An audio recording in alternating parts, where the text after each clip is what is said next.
All right, welcome to, let me make this a little bit bigger here. Welcome to our lecture on supply and demand. This is kind of one of the basics of economics, and we are going to go ahead and get right into it. All right, so demand, what is it? The definition of demand. There are three things necessary for demand to exist. First, there has to be the desire for the good or service. Secondly, there's the ability to pay for that good or service. And then finally, the willingness to buy it, right? So you have to want something, you have to be able to pay for it, and you have to be willing to pay for it. Just because you have the money doesn't mean that you're actually willing to spend the money on that particular good or service. The law of demand is an inverse relationship. The law of demand says as price goes up, demand goes down. The demand goes in the opposite direction of price. That's what makes it an inverse relationship. The demand curve illustrates this, right? This illustrates the law of demand. Here you have the price, and it shows the quantity demanded at every price. All right. And you can see that this is an inverse relationship. So when you see the demand curve, the curve is always going to be labeled as demand, and it's looking at the price and relation to the quantity demanded. All right, now we sometimes talk about the change in the quantity demanded. When we look at the change in the quantity or the amount that's being demanded, this is when we're talking about a change in the amount demanded in response to a change in price. So a change in the price of a good or a service will change, therefore the quantity demanded is going to change. And our demand curve shows that, right? So if the price is up here at 10 and then the price changes down here to 3, we see the quantity demanded is also going to change, right? Because the price changed. It causes movement along the demand curve.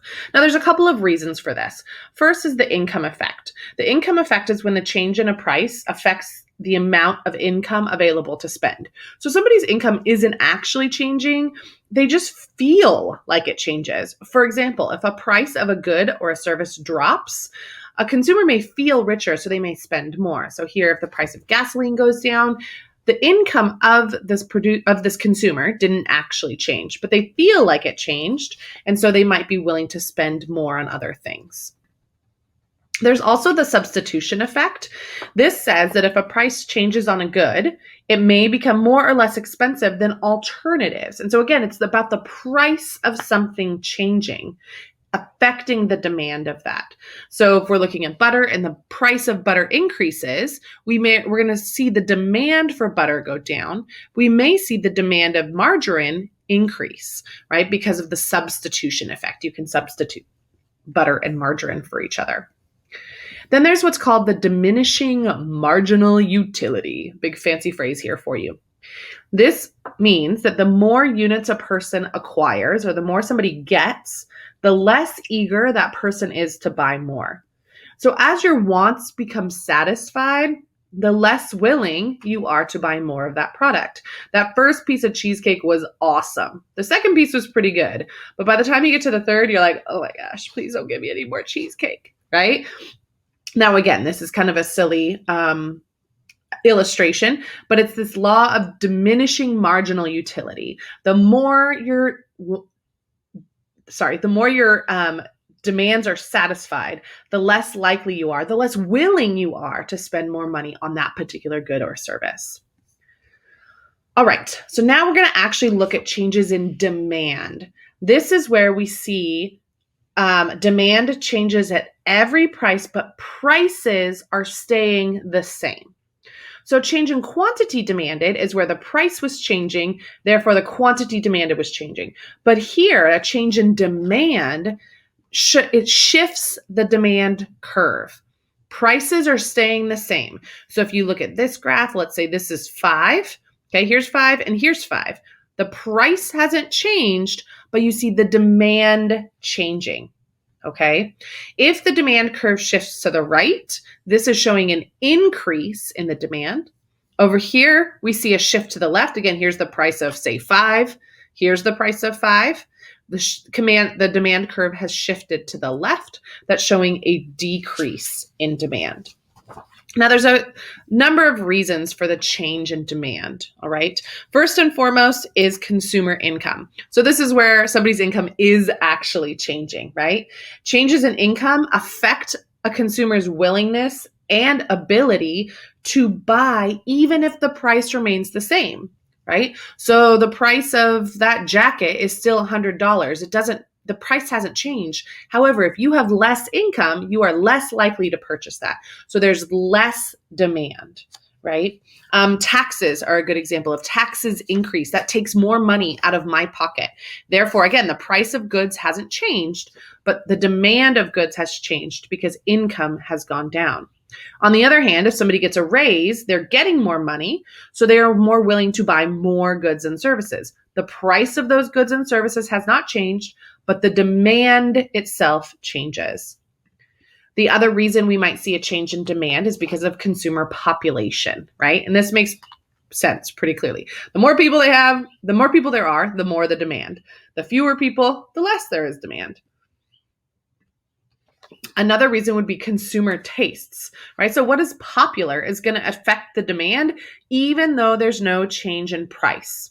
Now, this has a couple of reasons. Number one, advertising. If you remember back, and I think it was 2019, Nike came out with this Colin Kaepernick ad.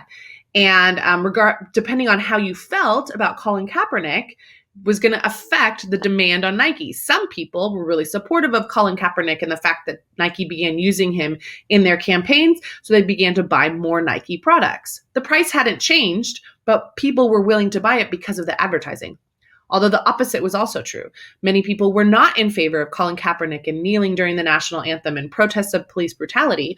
Therefore, they were less likely to buy Nike products, even though the price hadn't changed. So that was the result of advertising. Also seasonal, right? This makes sense. Here in California, in Northern California, probably not buying too many bathing suits in the winter. Okay, that's a result of the seasons. And so we see change in demand. The price doesn't change. Okay, the bathing suit is $25 regardless of whether it's December or June. However, the season has changed. So the demand goes down in the winter and the demand goes up regardless of the price stays the same.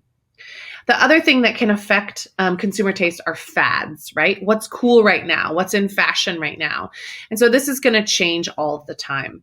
But fads can have a big change in demand, even though the price of goods remains the same.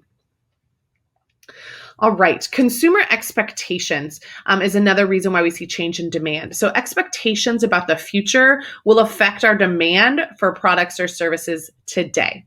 I want you to actually pause this video for a second, and I want you to click on Dwight's bobblehead here. You can see it's a link. It's going to take you to another page where there are two videos I want you to watch. So go ahead and pause this video, watch those two, and then come on back. Okay, so hopefully you had a chance to watch those two videos. Dwight does a great job. Those two clips do a great job of showing this idea of what somebody expects the price and what somebody expects consumers are going to do in the future, right? Dwight expects that everybody's going to want this doll, so he goes out and buys all of them, and then he's selling them to individual consumers. So that's this expectation about the future, and that is going to affect our demand for products or services today, right? This also can be affected by change in future prices. In addition, changes in demand can be caused by related goods. So I mentioned substitutes earlier. So a substitute is a good or a service that can be used in place of each other. So again, for example, butter or margarine. The price of the substitute may affect the demand of other goods. Okay, so if we're studying butter here, all right, we're studying butter. Let's say that margarine changes in price, that might affect the demand of butter.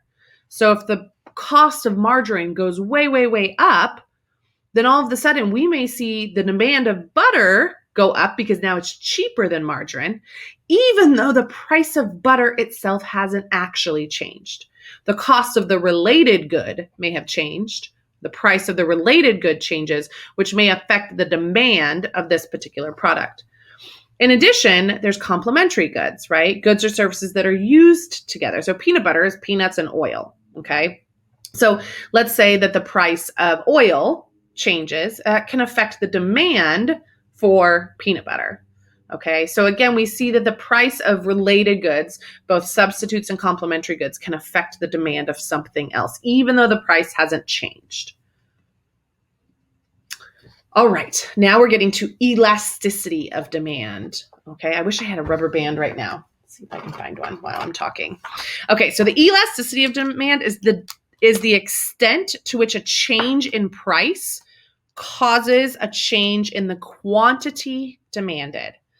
All right, demand is elastic. Okay, demand is elastic if a small change in price causes a big change in the demand. I always think of rubber bands when I'm thinking about this, right? The elasticity of something, the elasticity of demand. Okay, the price is considered elastic if a small change in price causes a big change in the demand. All right. Inelastic demand is the opposite. If something's inelastic, it doesn't stretch, right? Something's elastic if it stretches. So it's going to, oh no, it broke. It's going to change, right? It's inelastic if it doesn't stretch. So something is inelastic if its change in price causes a relatively small change in demand. So we don't see much change even if in demand, even if the price changes. That means it's inelastic. It's not stretching. It's not changing. All right, so how do we determine whether something is elastic or inelastic? How do we determine the elasticity of demand? There are three factors used to estimate the elasticity of demand for a good or service. The first thing that we ask is it a need or a want? Can the purchase be delayed? Can the purchase be put off? Most likely, if it's a need, the purchase cannot be put off, right? Therefore, it's likely to be inelastic. No matter the change in price, you won't see a change in demand. So if the price goes way up, if it's a need, people will still buy it. The demand will still be there. Okay. However, if it's a want, it's likely to be elastic. If there's a change in price, we're going to see a change in demand. Okay. We're going to see that stretchiness. It's going to change. It's going to move if there's a change in price. Okay. So it's inelastic if it's a need. It's important that you understand that. There's not going to be a change because it's a need. People need to have that particular good or service. The other question that we need to ask is, are substitutes available? If there's a substitute available, it's elastic. It's going to change, right? Because a change in price, people will just buy the substitute product or the substitute good or service. So a change in price causes a change in demand. However, if there aren't substitutes available, then a change in price does not affect the change in demand because there's nothing else to purchase. Okay? And then finally, what's the percentage of income that this is going to kind of take, right? So think of salt. Salt is relatively inexpensive. So consumers are relatively indifferent to a price change, right? To be honest, I don't know if how much salt costs. It's a relatively small percentage of my income every month when I need to buy it. All right. And so if all of a sudden I go to the store and last month it was $3 and this month it's $3.50 or $4, well, it's a relatively small percent of my income. So I'm not going to necessarily know. Therefore, has a low price elasticity. It's inelastic. A change in price doesn't change the demand.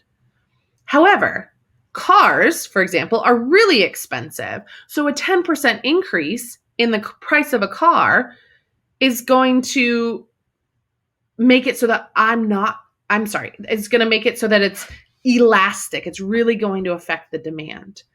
Okay.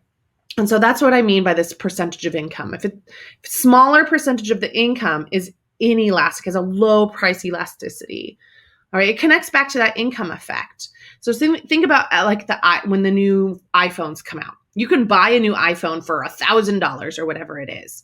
Okay, that's a huge percentage of your income. And a lot of people are going to be like, whoa, I'm not going to do that. However, if the phone company is like, hey, how about you just pay $15 a month?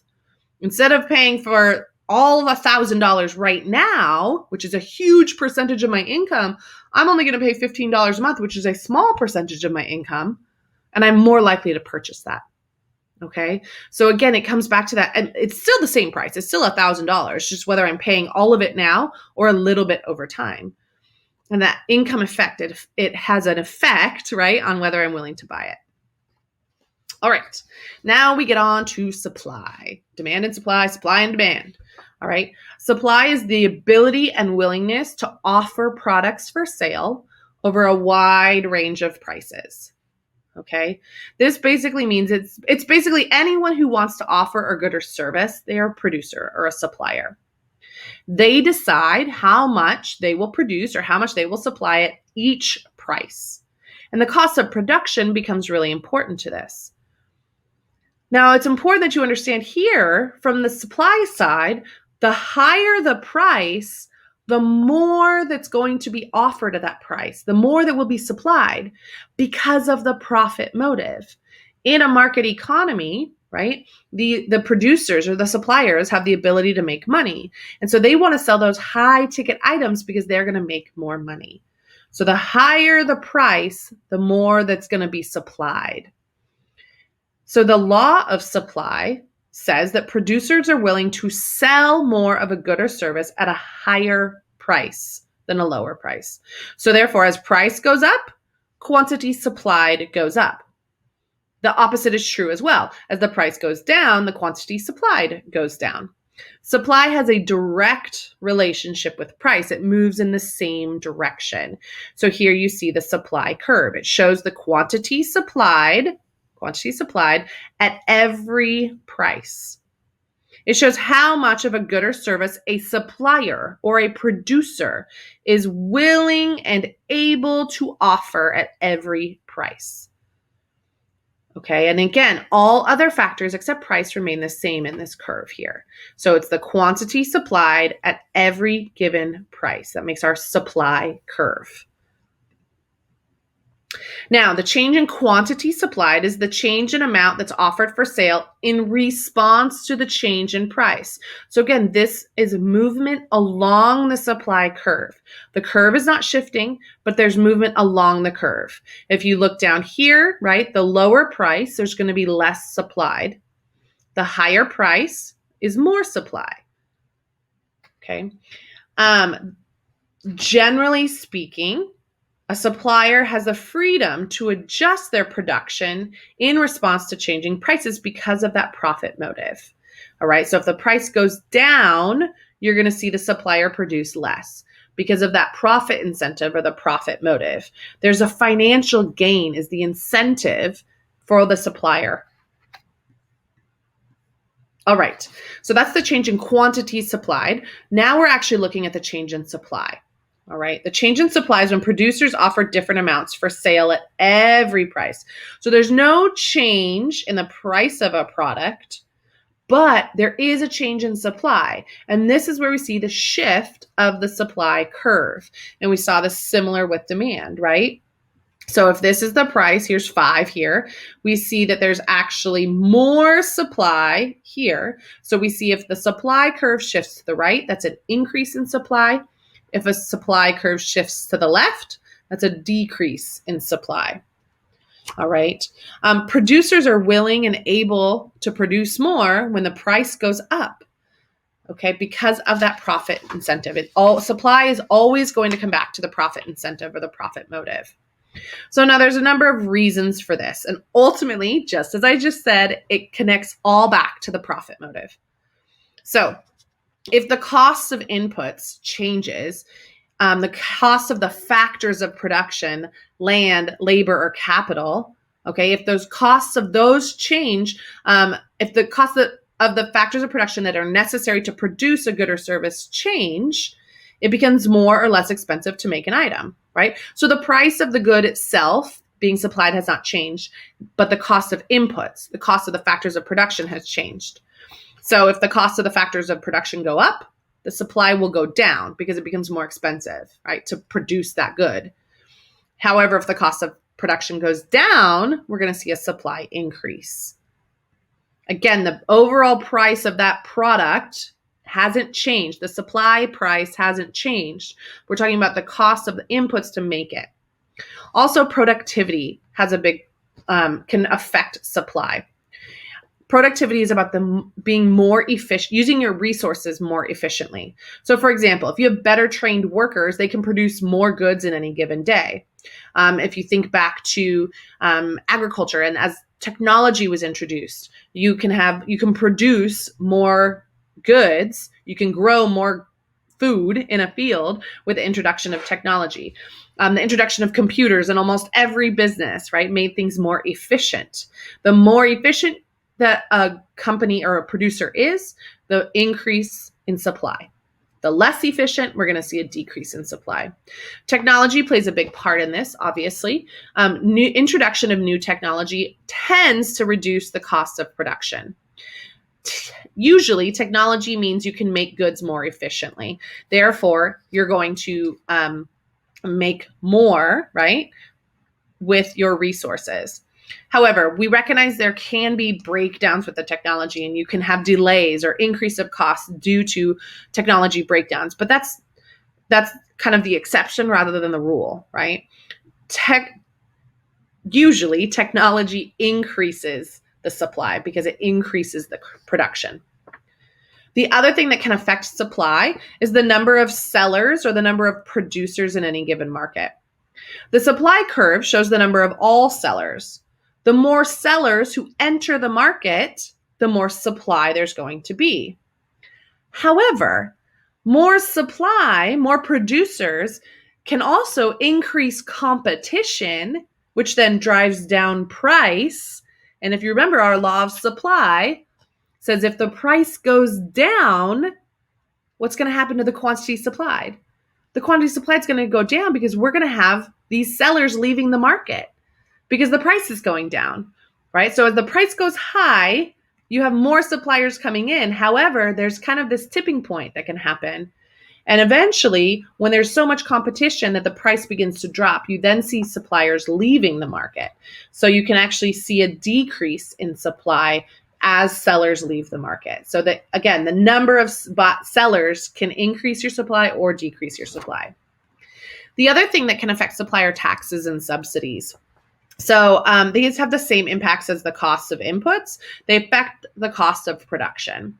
So as taxes increase, you're going to see a decrease in supply because it becomes more expensive to produce the good. An example of this is an excise tax. I should have written this on here for you, but an excise tax is a tax on the production or the sale of a specific product. Usually this is something that the government wants to limit. A historical example of this was whiskey. Whiskey used to be used as a form of currency, particularly on the East Coast. And so the government early on in American history decided to place an excise tax on whiskey. And this then made whiskey more expensive to produce. It didn't go well, by the way. Check out Whiskey Rebellion for those of you who are interested. Okay, but the government wanted to limit the supply of this particular product, so they place a tax on it and it becomes more expensive to produce. However, if taxes decrease, you'll see the supply increase once again.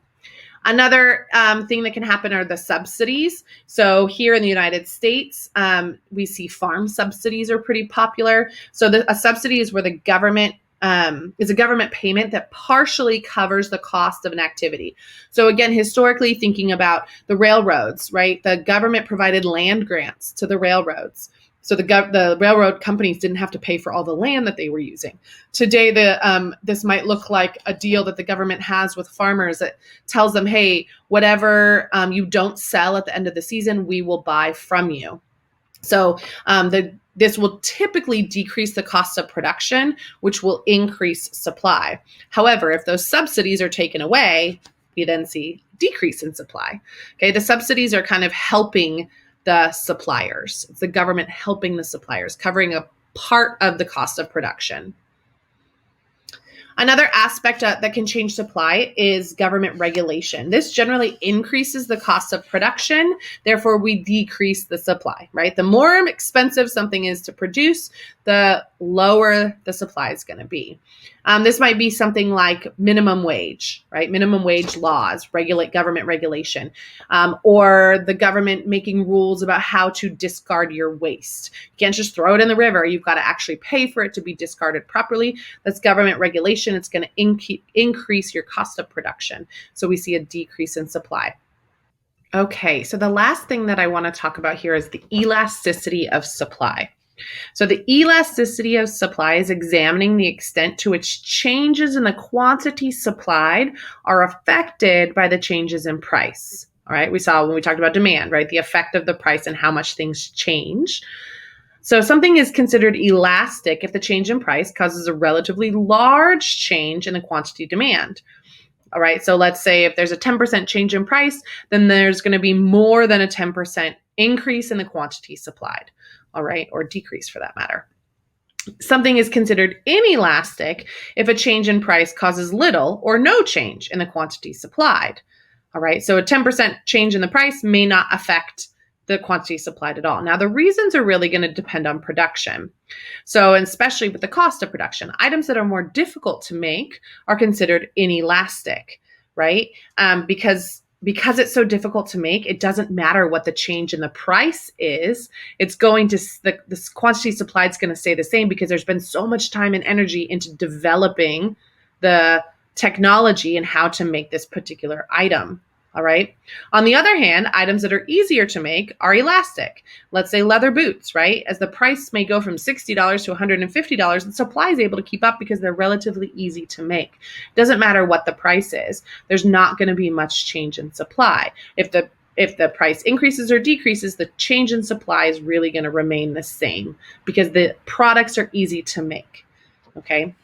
The other thing that affects the quantity supplied can be the ability to shift production.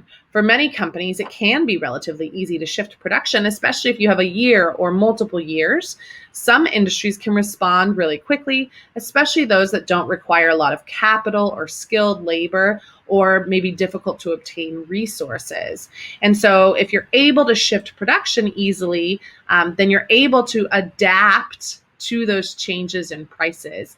And these become, if you're able to shift production easily, right, then that supply is elastic because you can respond to change in prices. If you cannot change your production easily, it doesn't matter what the price does, your supply is going to remain the same. It's kind of like that. Is it complicated to produce or not? They really kind of go together. All right, so that is the end of our supply and demand or demand and supply lecture. As always, visit me in office hours. Feel free to email me if you have any questions. Thank you so much for watching, and I hope you have a great day.